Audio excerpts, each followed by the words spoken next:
Good morning everyone. Welcome to study with Aastha YouTube channel. यदि आप channel पर पहली बार विजिट किए हों तो चैनल को सब्सक्राइब जरूर कर लीजिए, साथ में बेल आइकन को प्रेस कर लीजिए ताकि हमारी सभी वीडियोस के रेगुलर नोटिफिकेशन आपको मिलते रहें। आइए आज के समाचार पत्रों पर डालते हैं एक नज़र। लद्दाख की गलवान घाटी में भारत और चीनी सैनिकों के बीच पिछले एक माह से चल रहे टकराव ने सोमवार देर रात हिंसक रूप ले लिया। भारतीय सेना के मुताबिक वास्तविक नियंत्रण रेखा यानी LAC पर चीन के साथ झड़प में भारत के कमांडिंग अधिकारी कर्नल समेत 20 जवान शहीद हो गए हैं। वहीं समाचार एजेंसी ANI ने दावा किया है कि जवाबी कार्रवाई में 43 चीनी सैनिक मारे गए और कई गंभीर रूप से घायल हैं। सेना ने बयान में कहा कि भारतीय और चीनी सैनिकों के बीच गलवान घाटी इलाके में 15-16 जून की रात झड़प हुई थी। इसमें दोनों ओर के सैनिक हताहत हुए हैं। झड़प जवानों के अपनी अपनी जगहों से हटने के दौरान हुई। आधिकारिक सूत्रों ने कहा कि दोनों ओर से सैनिकों द्वारा कोई गोलाबारी नहीं की गई है। सैनिकों के बीच पथराव हुआ, डंडों से एक दूसरे पर हमला किया गया। सेना ने एक संक्षिप्त बयान में कहा कि हिंसक टकराव के दौरान शहीद हुआ अधिकारी गलवान में एक बटालियन का कमांडिंग अफसर था। हालांकि अभी इस बारे में आधिकारिक बयान नहीं आया है। गलवान घाटी लद्दाख और अक्साई चीन के बीच भारत चीन सीमा के नज़दीक स्थित है। यहाँ पर वास्तविक नियंत्रण रेखा LAC अक्साई चीन को भारत से अलग करती है। चीन ने यहाँ पहले ही जरूरी सैन्य निर्माण कर चुका है और अब वो मौजूदा स्थिति बनाए रखने की बात करता है। वहीं अपनी स्थिति मजबूत करने के लिए अब भारत भी वहाँ पर सामरिक निर्माण करना चाहता है। इसी को लेकर दोनों देशों में विवाद है। रक्षा मंत्री राजनाथ सिंह ने गलवान घाटी में भारत और चीन के सैनिकों के बीच खूनी झड़प के मामले की समीक्षा के लिए मंगलवार को 2 उच्च स्तरीय बैठकें की। इन बैठकों में विदेश मंत्री S जयशंकर और सेना के शीर्ष अधिकारी भी मौजूद रहे। इस दौरान तनावग्रस्त इलाकों में रक्षा तैयारियों का जायजा भी लिया गया। सरकारी सूत्रों ने बताया कि रक्षा मंत्री शीर्ष अधिकारियों से हालात का जायजा लेने के बाद प्रधानमंत्री नरेंद्र मोदी को वस्तु स्थिति से अवगत कराया। इसके बाद देश रक्षा मंत्री राजनाथ सिंह ने घर पर पुनः शीर्ष अधिकारियों के साथ बैठक की। सूत्रों ने बताया कि सिंह ने विदेश मंत्री S Jaishankar, CDS general Bipin Rawat और तीनों सेनाओं के प्रमुखों के साथ बैठक की। इसमें पूर्वी लद्दाख में ज़मीनी हालात की व्यापक समीक्षा की गई। किसी भी हालात से निपटने के लिए भारत की तैयारियों पर भी विचार विमर्श किया गया। प्रधानमंत्री नरेंद्र मोदी ने मंगलवार को कहा कि हमारी इतनी जनसंख्या होने के बावजूद कोरोना जैसे विनाशकारी प्रभाव नहीं दिखवा पाया है जो उसने दूसरे देशों में दिखाया है। दुनिया के बड़े बड़े विशेषज्ञ भारत के लोगों द्वारा दिखाए गए अनुशासन की चर्चा कर रहे हैं। प्रधानमंत्री ने मुख्यमंत्रियों के साथ बैठक में कहा कि हमारी लड़ाई प्रभावी रही है। भारत उन देशों में से एक है जिसमें मरने वालों की संख्या सबसे कम है। प्रधानमंत्री ने 21 राज्यों के उप मुख्यमंत्रियों और उप राज्यपालों के साथ संवाद के दौरान पहले दौर में कहा कि कोरोना से हुई मौत असहज करने वाली है। हमें लड़ाई को मजबूती से लड़ना है।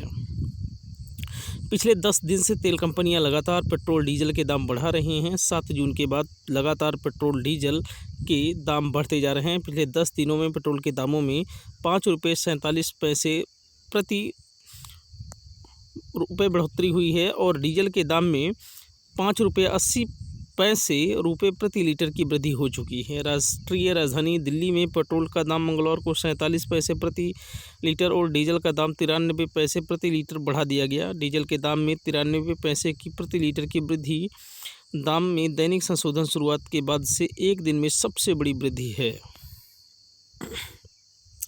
सेक्टर 78 में 12 एकड़ ज़मीन पर वेदों का जंगल बनाया जाएगा। इसको वेद वन पार्क नाम दिया गया है। इसमें वेदों के आधार पर पेड़ पौधों और झाड़ियाँ लगाई जाएंगी। इसमें अधिकतर औषधीय पौधे लगाए जाएंगे। पार्क में सभी 4 वेद के बारे में जानकारी देने के लिए शिलापट लगाए जाएंगे। इस पार्क का निर्माण सितंबर तक शुरू हो जाएगा। प्राधिकरण अधिकारियों का दावा है कि यह दिल्ली NCR में अनोखा पार्क होगा। काफ़ी संख्या में लोग इसे देखने आएंगे। इसमें प्रवेश निःशुल्क रहेगा। इस पार्क को बनाने में करीब 25 करोड़ रुपए का खर्चा आएगा। करीब 6.5 करोड़ रुपए उद्यान विभाग और बाकी पैसा सिविल व बिजली विभाग के काम पर खर्च होगा।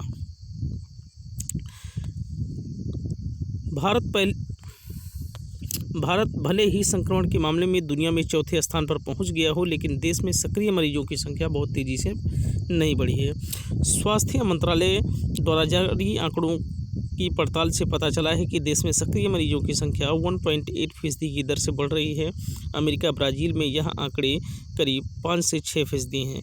भारत में बीते 7 दिनों में संक्रमण के मामलों में 29.5% का उछाल देखने को मिला है। दुनिया के अन्य देशों के मुकाबले यह सर्वाधिक है। ब्राज़ील में 26.4, मैक्सिको में 25.6, रूस में 13.4 और अमेरिका में 8% की दर से उछाल आया है। यही वृद्धि दर रही तो 5 दिनों में केस 4 लाख, 10 दिन में 5 लाख से ज़्यादा हो सकते हैं। नए मामलों में 75% तमिलनाडु, गुजरात व दिल्ली से आ रहे हैं।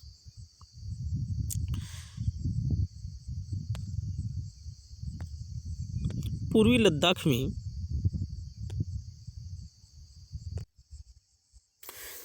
भारत ने सीमा पर हुई हिंसा के लिए चीन को जिम्मेदार ठहराया है। भारत ने स्पष्ट कहा है कि चीन ने सीमा पर एकतरफा तरीके से यथास्थिति को बदलने का प्रयास किया। इससे दोनों सेनाओं का हिंसक आमना सामना हुआ। भारत ने हमेशा अपनी गतिविधि LAC के भीतर की है। चीन भी LAC का सम्मान करे। विदेश मंत्रालय के बयान से साफ है कि चीन की ओर से भारतीय सीमा में घुसपैठ के चलते हिंसा हुई है। चालू वित्त वर्ष की पहली तिमाही के दौरान 15 जून तक सकल प्रत्यक्ष कर वसूली में 31% की गिरावट दर्ज की गई। इसमें भी अग्रिम कर के रूप में कॉर्पोरेट कर की प्राप्ति 79% घटी है।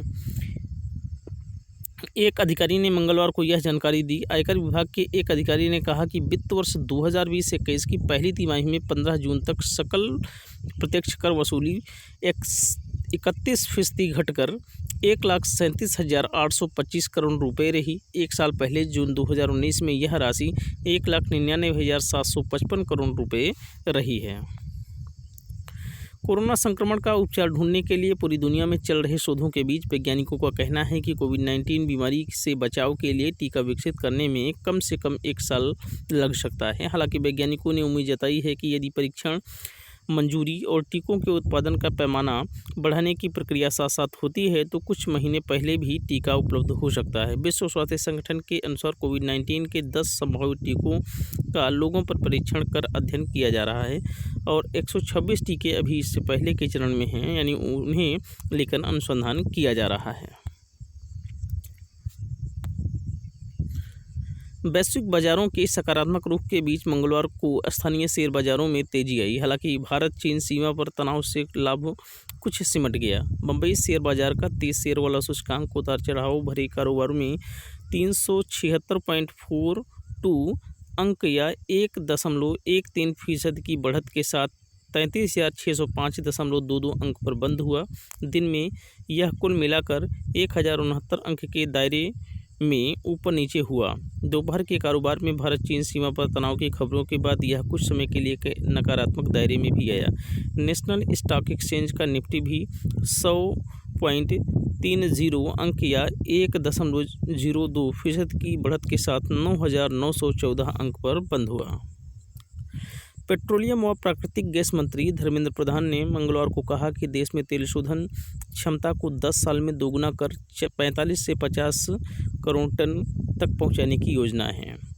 तेल व गैस क्षेत्र में घरेलू इस्पात के इस्तेमाल को बढ़ावा देने पर आयोजित एक वेबिनार को संबोधित करते हुए कहा कि शोधन क्षमता को दोगुना करने के मामले में काफ़ी अहम भूमिका निभाने वाली 6 करोड़ टन सालाना क्षमता की पश्चिमी तट रिफाइनरी का निर्माण कार्य जल्द शुरू किया जाएगा। इससे हमारी तेल शोधन क्षमता करीब 25 करोड़ टन से बढ़कर अगले 10 साल के दौरान 45 से 50 करोड़ टन सालाना तक पहुंच जाएगी। स्कूल व कॉलेज जुलाई के दूसरे पखवाड़े में खोले जा सकते हैं। इन्हें चरणबद्ध तरीके से खोला जाएगा। इस पर जून के आखिरी हफ्ते में निर्णय लिया जाएगा। यह जानकारी उप मुख्यमंत्री डॉक्टर दिनेश शर्मा ने दी है। यदि आज का सेशन पसंद आया हो तो वीडियो को लाइक करिए, शेयर करिए, कमेंट करिए और स्टडी विद आस्था के यूट्यूब चैनल को सब्सक्राइब कीजिए। Thank you so much. शुक्रिया, धन्यवाद। Have a nice day.